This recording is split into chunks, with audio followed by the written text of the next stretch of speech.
Nongeye kubasuhuza ndabifuriza kugira ibihe byiza nshuti bakunze wa Primo Media Rwanda. Amerika yongeye gusaba u Rwanda gukura ingabo zarwo muri Repubulika ya Demokarasi ya Kongo. Mu karere ka Nyanza ribiri gukora iperereza ku mugabo ukekwaho kwica undi bapfa imyumbati. Ni mu gihe Musanze ushinzwe umutekano yakubiswe kugeza apfuye. Hanze y'u Rwanda turababwira ko M23 yatangaje ko yambuye ingabo za leta intwaro nyinshi. Ni mu gihe Iran yahakanye umugambi wo gushaka kwica President Donald Trump. Qatar yikuye mu biganiro by'ubuhuza hagati ya Hamas na Israel. Uburusiya bwo bwafunze burundu abasirikare babwo bishe umuryango wose muri Ukraine. Ngizo zimwe mu nyingo z'ingenzi zigize amakuru mugiye kugezwaho nanjye Jean Dodier Kanijabo ya none ku itariki ya 10 z'ukwa 11 kwa 2024 mu kanya turayarambura.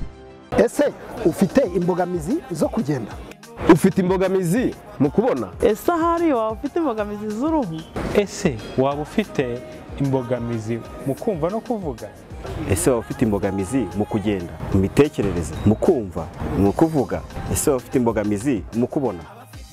Ubu leta y'u Rwanda irimo gukora ikusanyamakuru ku bantu bafite izo mbogamizi zishobora kuvamo ubumuga. Niba utaragerwaho n'abakusanyamakuru, egera ubuyobozi bw'akagari. Wowe kandi uzi umuryango urimo abantu bafite izi mbogamizi, wiceceka, bibutse, bamenyeshe cyangwa se ubwire ubuyobozi bukwegereye. Nitwa Mugisha Jacques, mfite ubumuga bwo kutabona, nize kaminuza, ubu mfite akazi. Agaciro k'iri kusanyamakuru ni uko zifasha leta gushyira mu igenamigambi ingamba zikemura ibibazo abantu bafite ubumuga bahura nabyo mu Rwanda. Baruzi uwawe, nanjye naribaruje. Njyewe naribaruje. Njyewe naribaruje. Njyewe naribaruje. Njyewe naribaruje. Njyewe narabaruwe.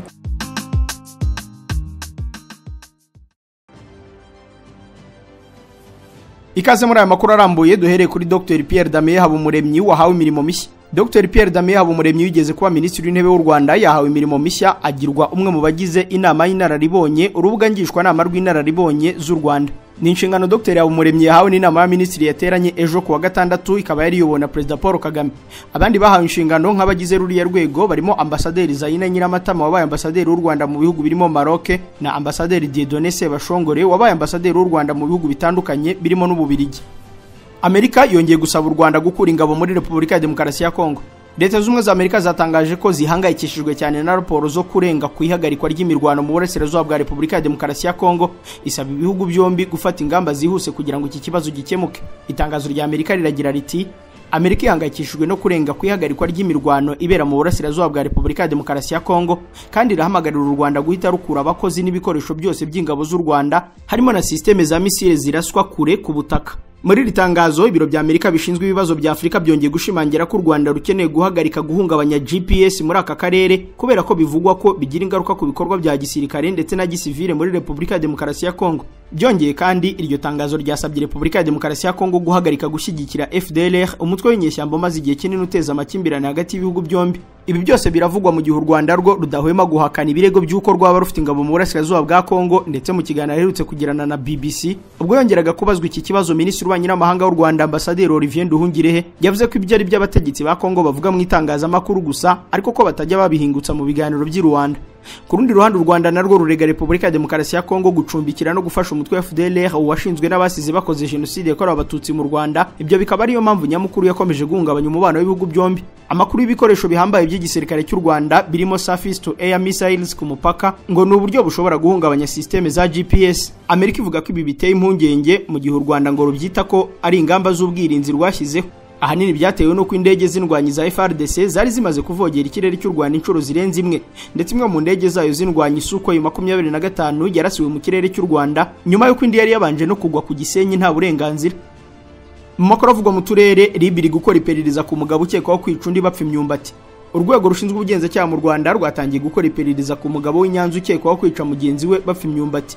Byabereye mu karere ka Nyanza mu murenge wa Muyira mu kagari ka Nyamure mu mudugudu wa Kanyundo. Ikinyamakuru Umuseke cyanditse ko witwa Bizimana w'imyaka 28 bikekwa ko yateye icyuma Nsanzimana Jean Paul w'imyaka 26 akamukomeretsa bikomeye ku ijosi. Abatuye muri aka gace bavuga ko aba bombi batonganiye mu karere ka Huye mu murenge wa Kinazi mu kagari ka Gahana ko mudugudu wa Cyegera mu kabari aho bari barimo banywa inzoga bombi bapfa kuri ya mugabo witwa Bizimana yagurishije imyumbati na Nsanzimana Jean Paul yarangiza Bizimana akohereza umugore we kuyikura. Nsanzimana yagiye kwishyuza Bizimana ngo amusubize amafaranga ye kuko imyumbati yayisaruye. Bivugwa ko nyuma yo gutongana Bizimana yatashye iwe mu karere ka Nyanza mu murenge wa Muyira mu kagari ka Nyamure mu mudugudu wa Kanyundo. Hanyuma Nsanzimana aramukurikira mugenda Runono kuko watuyihuye mu murenge wa Kinazi. Bageze mu nzira ngo bararwana, ari nabwo Bizimana yateraga icyuma ku ijosi Nsanzimana Jean Paul arakomereka cyane. Nsanzimana yajyanywe ku kigo nderabuzima cya Gitovu, akemara kuhagera ahita apfa. Umukozi w'umurenge wa Muyira ushinzwe imari n'ubutegetsi Karangwa Janvier avuga ko ukekwa yatawe muri yombi akaba afungiye kuri station ya Ribu ya Busasamana. Uriya muyobozi yasabye abaturage kwirinda amakimbirane hagati yabo, ahubwo niba ari ikibazo bakihutira kukibwira ubuyobozi kugira ngo bugikemure. Mu karere ka Ruhango kandi harashakishwa uwabyaye uruhinja karuta mu cyobo gifata amazi. Mu murenge wa Bweramana mu kagari ka Murama y'akarere ka Ruhango, ku munsi w'ejo habonetse umurambo w'uruhinja uri mu cyobo gifata amazi, hakaba ari gushakishwa waba yararutaye. Bamwe mu baturiye aho uyu murambo wabonetse bavuga ko umubyeyi warutaye akwiye gushakishwa akaryozwa ubu bugome yakoze. Umwe mu baturage bahatuye ati ejo mu masaa 9 z'igicamunsi nibwo numvise ko hari umurambo ubonetse mu cyobo gifata amazi y'umuturanyi, noneho nanjye njya kureba nsangana uruhinja. Bishoboka ko rwatawemo n'umubyeyi warubyaye. Akomeza asaba inzego z'ubuyobozi gushakishwa koza aya mahano akayaryozwa akakurikiranwaho icyaha cyo kwica uwo yabyaye. Umuvugizi wa polisi y'igihugu mu ntara y'Amajyepfo SP Emmanuel Habiyaremye yabwiye ikinyamakuru Imvaho nshya ko iperereza ryatangiye kugira ngo wakoze icyo cyaha cyo kujugunya uriya mwana afatwe. Hakurya yaho mu karere ka Huyeho yasanzwe muri mwogo yapfuye nyuma y'iminsi 3 yarabuze. Ngarambe Joseph w'imyaka 34 wo mu kagari ka Nyaruhombo mu murenge wa Rwaniro mu karere ka Huye yasanzwe mu mugezi wa mwogo yapfuye amaze iminsi 3 yaraburiwe irengero. Bivugwa ko uyu mugabo yavuye mu rugo agiye kuroba amafi nk'akazi yarasanzwe akora ariko ntagaruke mu rugo. Mujawayezu Trifine wari umugore we yavuze ko umugabo yavuye mu rugo mu masaa 3 z'ijoro agiye kuroba. Ati nyuma yuko umugabo agiye kuroba naramutegereje ko yagaruka ndaheba, turashaka ahantu hose turamubura. Twamubonye kuwa gatanu aho yari yahagamye mu mazi y'umugezi wa mwogo. Abaturanyi ba hafi ya Nyakwigendera bavuze ko batiyumvisha urupfu rwe. Yakundaga guhamagara kuri radio zo mu ntara y'Amajyepfo cyane cyane nka radio y'abaturage yahuye, Radio Sarusi adasize n'izi Kigali. SP Emmanuel Habiyaremye umuvugizi wa polisi y'u Rwanda mu ntara y'Amajyepfo yagize ati umurambo wahawe umuryango ujya kumushyingura, iperereza rirakomeje kugira ngo amenyekane ikishe uyu mugabo nyuma yo kukurohama. Yasabye abaturage ko bakwiye kwirinda kuvogera imigezi mu bihe by'imvura nk'iy'umuhindo kuko nayo ari kimwe mu bitwara ubuzima bw'abantu. Andi makuru yamenyekanye nuko Nyakwigendera mbere yo kurohama yasize imusozi umuhoro n'inkweto zo mu bwoko bwa bote yari yambaye akabona kujya mu mazi. Mu karere ka Musanzeho ushinzwe umutekano yakubiswe kugeza apfuye. Umugabo witwa Nahayo Kazimiro warushinzwe umutekano mu mudugudu wa Gashangiro mu kagari ka Kabeza ko murenge wa Cyuve akarere ka Musanze yatoraguwe mu muhanda yapfuye azira gukubitwa. Amakuru y'urupfu rw'uyu mugabo yamenyekanye mu rukerera rw'ejo ku itariki ya 9 ubwo abaturage bamusangaga yajugunywe ku muhanda yapfuye. Nahayo yari kumwe na mugenzi we nawe wakubiswe akagirwa intere ariko we ntapfe. Yabo wapfuye no wasanzwe ari intere bivugwa ko bakubiswe mu ijoro ry'itariki ya 9 z'uku kwezi. Bivugwa ko bakubitiwe mu mudugudu wa Marantima mu kagari ka Rwebeya ku murenge wa Cyuve ahazwi nka Nyarubande. Yamaze kwicwa abakoze ibyo baramuterura bajya kumurambika hakurya y'umuhanda. Ni mu murenge wa Muhoza mu karere ka Musanze. Umunyamabanga nshingwabikorwa w'umurenge wa Cyuve Karimba Karima Augustin yavuze ko hari abamaze gutabwa muri yombi ndetse bashyikirizwa inzego z'umutekano kandi ko iperereza riri gukorwa kugira ngo babigizemo uruhare bose babiryozwe. Ati ntabwo yari mu kazi. Hari abakekwa bamaze gufatwa bashyikirizwa polisi kandi iperereza riracyakomeje kugira ngo babigizemo uruhare batahurwe. Karimba yatanze ubutumwa bwo gusaba abaturage kwirinda amakimbirane igihe habaye bakegera inzego zikabikurikirana. Itegeko riteganya ko icyaha cyo gukubita no gukomeretsa gihanishwa igifungo kiri hagati y'imyaka 3 n'5 n'ihazabu y'amafaranga y'u Rwanda atari munsi y'500,000 ariko atarenze miliyoni 1 y'amafaranga y'u Rwanda. Mu 2023 raporo y'ibikorwa by'urwego rw'ubucamanza yerekana ibyakozwe yerekanye ko mu byaha by'inshinjacyaha icyo gukubita no gukomeretsa ari cyo kiganje mu nkiko z'u Rwanda. Naho mu karere ka Nyamasheke umwana w'imyaka 7 yishwe n'amashanyarazi. Mu masaa 6 z'amanywa z'ejo kuwa gatandatu nibwo umwana w'imyaka 7 witwaga Karebugwira Ineza yishwe n'umuriro w'amashanyarazi ubwo ngo yashakaga kuyakurura akayageza mu gikoni. Nyakwigendera abanaga na nyina n'abavandimwe babiri mu mudugudu wa Mutusa mu kagari ka Rwesero ku murenge wa Kagano ya Nyamasheke. Uwahaye amakuru ikinyamakuru Imvaho nshya yavuze ko uwo mwana ubwo yakinaga n'umwana w'umuturanyi wabo yafashe urutsinga rw'amashanyarazi banikaho imyenda rushishuye arucomeka muri prize arujyana mu gikoni avuga ko ashaka gushyiramo amashanyarazi, umuriro uhita umufatira aho mu gikoni yikubita hasi arapfa. Umunyamabanga nshingwabikorwa w'umurenge wa Kagano Uwimana Damasi avuga ko uwo mwana koko yishwe n'amashanyarazi. Ati nibyo n'umwana w'imyaka 7 yishwe n'amashanyarazi avuga ko agiye kuyageza mu gikoni. Yacomitse urutsinga muri prize umuriro uramukubita hitapfa. yarataratangira ishuri, ababyeyi be bari bari ku irembo bahuruzwa n'uwo mwana wakinaga nawe.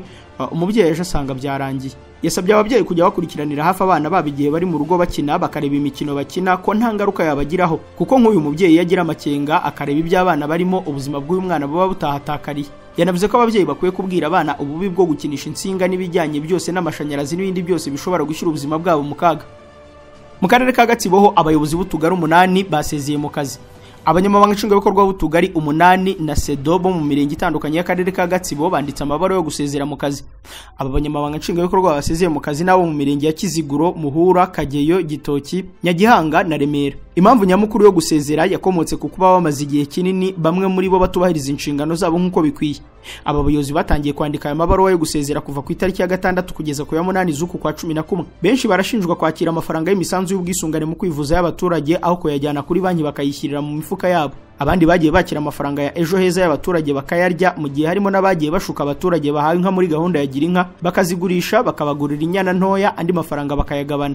Gasana Richard uyobora akarere ka Gatsibo yemera ikinyamakuru igihe ko aba bagitifu koko 8 na SEDO bamaze kwandika amabaro basezera mu kazi. Cyakora yabise intwari ngo kuko nibura babonye ko gushyira umuturage ku isonga bibananiye bagahitamo gukuramo akabo karenge. Ati nibyo koko hari abagitifu 8 na SEDO bamaze kutwandikira basezera. Twari tumaze iminsi tubakurikirana, hari n'abo urwego rw'ubugenzacyaha RIB ruri gukurikirana. Hari n'abatawe muri yombi nka SEDO bose bakurikiranywe ibyaha birimo kurya amafaranga y'abaturage ya mitiwere, ejo heza, akaba n'abashutse abaturage kugurisha inka za Girinka. Yasabye kandi n'abandi bayobozi kwirinda kurya ibigenewe umuturage ahubwo bagakoresha ubushobozi leta iba yabahaye mu kwikemurira ibibazo. Yibukije ko abantu bazajya babirengaho gusezera byonyine bidahagije, ahubwo bazajya bakurikiranwa kugira ngo baryozwe ibyaha baba bakoreye mu kazi. Mu ivuriro Everlife nahivurije umwijima, mpivuriza n'iby'amabanga y'abashakanye, bankoraho riraka, n'abahanga pe. Nyuma yo kugira ikibazo cy'imisemburo mike bandangiye ivuriro Everlife, ndarigana baramfasha, icyo kibazo kirakemuka.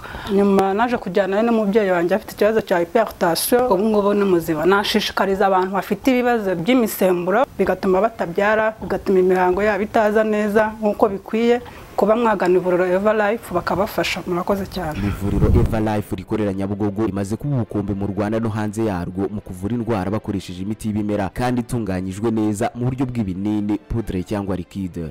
Hari abadogiteri batandukanye bagufasha, kandi cyiza nuko aho waba uherereye hose ku isi imiti yakugeraho, cyane ko bakorana na DHL.